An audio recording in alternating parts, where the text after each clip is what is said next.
What is up? This is your boy Anecdotal, and today I'm going to cover absolutely everything you need to know about Endless Frontier. Seriously. Why 7-star units matter, why tablets matter, what teams I'm using. I'm gonna go ahead and do a raid just for the fun of it. So let's go ahead, let's look at the stats right here. Let's look at the formula, if you will. 7-star units, you see that right at the end. What their buff is a multiplier. What? It's a multiplier.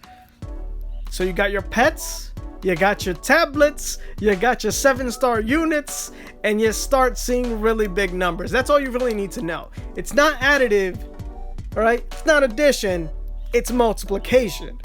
So with that known, having a huge zero there, not having a number there, really hinders your progress, man. So you want to make sure you got your 7-star units because of that. But how much do I need to invest to the 7-star units, you ask? Well, it depends on what buffs you really want. So all these units give you a different type of buff. This is my first team. I'm just chilling with it, right? And then again, look at the tablet buffs. Let's just reiterate that another multiplier, which completely reshaped the meta of the game, has been using tablets. Why is that? That's because you get a multiplier for it. Instead of just having units on your team that buff each other, you get an additional multiplier because you have these units plus the buffs that the units give you. Now you have an additional multiplier with the 7-star units. Just really wanted to make that clear of why. Like if you're just looking at numbers, it's like why, bam, that formula. That's my first team. Use it for the skips. Everyone has it. This is my gold team. Changing the meta, man, is switching teams. I put that team on. I put on my pet that gives me gold because it multiplies through the pet as well. Bam, I end up getting more gold. Now, what do you need to do to get the most amount of gold? Do you just have a regular fire mage? No. What you need to do is you need to get that fire mage to T2. Not T1, you're not going to get the buffs. T3 is a waste of a trans ticket for extreme units. That's a waste of time. You only need to get it to T2 because at T2, it unlocks the skill where it gives you a buff of gold. So only T2 your fire mages, man. No reason to go any further. I did at least one because I like having one of everything max. You don't need to do that. Don't do that. Yeah, just whatever. Now, what's my second or my third team technically? It's my basic game speed team. So the wolves, as long as you have one, will give you basic game speed. You don't really need to worry about its skills. It's not a big thing. You don't even need to worry about it being transed, really. Not a big thing. When you get the pets, you will get when you max out the pets, you're gonna have your basic game speed maxed out even when it's in the time shop. But if you put them in, you'll notice that you will still get a boost in speed. So since I don't go crazy spending money on this game, I don't have the airship teams like the those metal buff ones that when you pair them up and you get an artifact for it, they give you game speed. I don't have that, so it's not helpful. Now, what do I do when I start losing? I'm not really quickly beating stages. Usually when I get up to the 70k areas, I'm gonna go ahead and I'm going to put some whatchamacallums, some the Black Panther ones. Why do I say Black Panther? Oh, SKs, man. Shadow Knights. There you go. I put a Shadow Knight to replace the Wolf Rider I have because at T4 it gives you increased attack for undead, which again, multiplier, right? So you put that in there, you get your crit damage, you get your attack, and you're good. See, these guys, they don't do any of that, so there's no reason to have them. I mean, other than to complete the tablet, which is also why your crow is still going to be stronger than the 7-star units. So you don't suddenly put all your medals into your Death Knight, man. Said Shadow Knight. You don't suddenly put them into your Death Knight, right? So if you look at all the skills here, it doesn't matter. It's at the transcendent skills. That's why Fire Mage, get it to 2. Wolf Rider, you don't really need to do. And then everyone else is gonna be at 4. Oh, I didn't even talk about the other gold team I use. So it's not a gold team, it's a unit reduction team. That's you get the elves, and you get the elves to 4, and you quickly change your pet to an elf pet, then bam, you'll go ahead, you increase everything. But my final team to like get to the highest stage possible, or when I'm skill pushing, I'm gonna go ahead and I'm gonna use this team right here with 4 Death Knights. Bam, and then that's it. That's all I really got to do.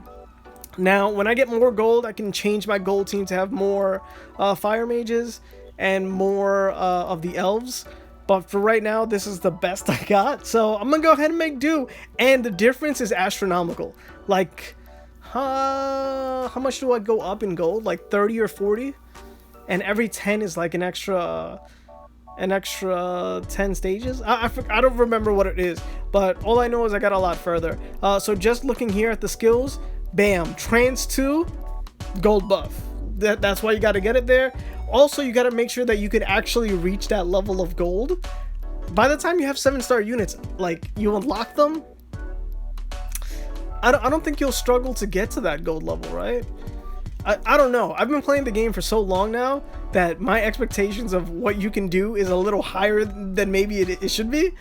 So who knows? So Unicorn Knight, look, it's so unfortunate, man. You gotta get it all the way to T4. Dude, but oh my god. Guys, my gems, they're gone.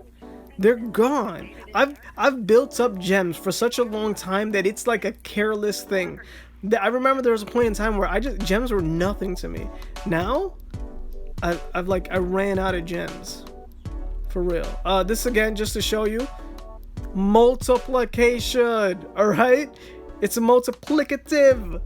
The buff is unreal. This is why 7-star units matter. If you don't have 7-star units in your team, put them on your team. If you don't have multiple teams, why do you think we have new team slot? I don't even know what to call this video. Like, should it just be why 7-star units matter?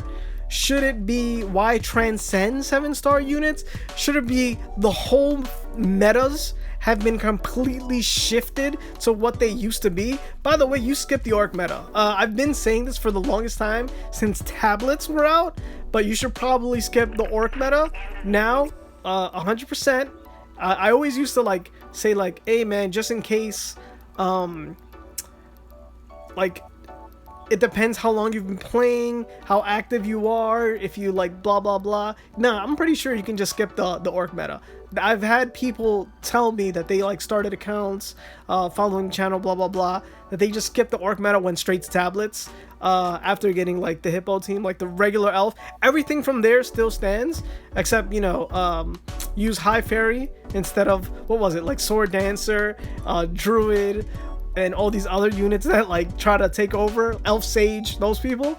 Yeah man, high fairy, bro. I mean, maybe it's a little different early on, but in the end you're gonna use high fairy for the skips. But yeah, also you can go ahead and use your skill push team now. You don't need to spend gold, so you could actually use your frost demons early. You just have to switch the team to do your skill push. You don't lose any gold, like, I mean gems, man, wrong thing.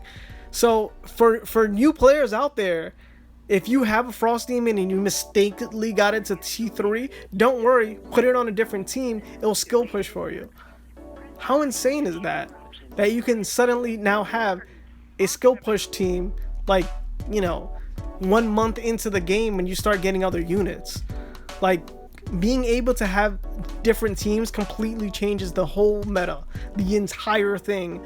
Well, not all of it. The beginning is still right. You still need to get your foundation of skipping 5 times speed, and you still need to work on having your blunts for artifacts and all of that.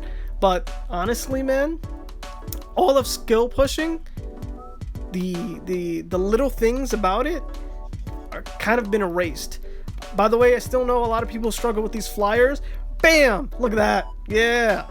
Yeah, got a whole lot more pets that give you attack speed and movement speed and stuff. Super high level now. One shot this guy. Yep. Sometimes my phone like goes a little slow on this boss, like it is right now. Really weird. This was before everything crazy happened, or like right at the very beginning where everything was happening. I was like chilling, like I was vacationing. hanging out like at some resort in Mexico.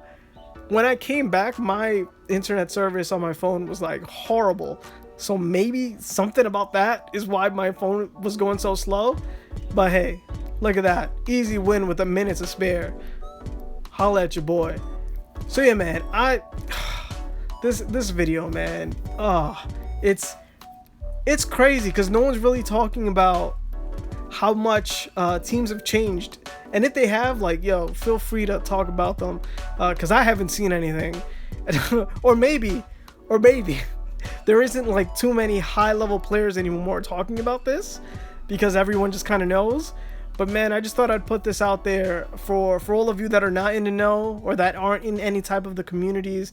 Honestly, the whole thing's about team shifting was just like me and my guildmates talking. But hey, this has been your boy Anecdotal. If you like this video, make sure to like it, share it with anybody. I mean anybody from the EF community, and of course, don't forget to make yourself known and comment down below. Peace.